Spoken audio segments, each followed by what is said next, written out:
वज़ीर आज़म शहबाज शरीफ ने कहा है कि IMF मुआहदे में चीन और दीगर ममालिक की मदद पर शुक्रगुजार हैं। वक्त आ गया है कि चीन के तजुर्बात से फ़ायदा उठाया जाए। CPEC के दूसरे मरहले में दाखिल हो रहे हैं। CPEC का दूसरा मरहला पाकिस्तान और खत्ते की तरक्की में अहम किरदार अदा करेगा। दूसरे मरहले में स्पेशल इकनॉमिक जोन्स बनाए जा रहे हैं। चीन और पाकिस्तान मिलकर CPEC के जरिए फासलों को समेट रहे हैं। शहबाज शरीफ का कहना था, CPEC के बहुत से मनसूबों को वक्त से पहले मुकम्मल किया। चंद मनसूबों पर अब भी काम जारी है जो तकमील के मराहिल में है। On time. Thank you, and thank President Xi Jinping, and thank Chinese government and people. They are capable of facing the most difficult challenge and yet survive. Discussion and negotiation with IMF has been one of those challenges. And together with your support and our brotherly country's support, we have sailed through this storm successfully.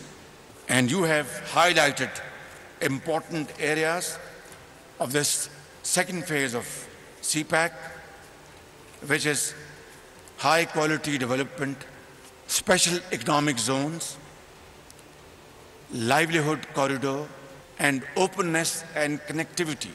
These CPEC projects would have, at lightning speed, projects were undertaken and completed. Now we are entering the second phase of CPEC. अगर आपको ये video पसंद आई है तो हमारे channel को subscribe कीजिए और बेल आइकन पर क्लिक कीजिए।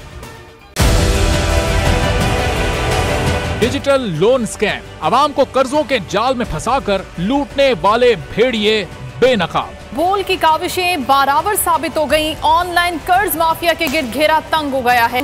बोल ने दिया अपने अवाम का साथ, उठाई इस स्कैम के खिलाफ आवाज।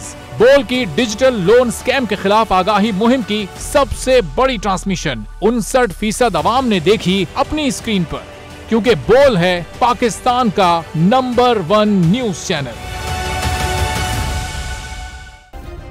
सब्सक्राइब करें और बेल दबाएं ताकि कोई खबर रह न जाए।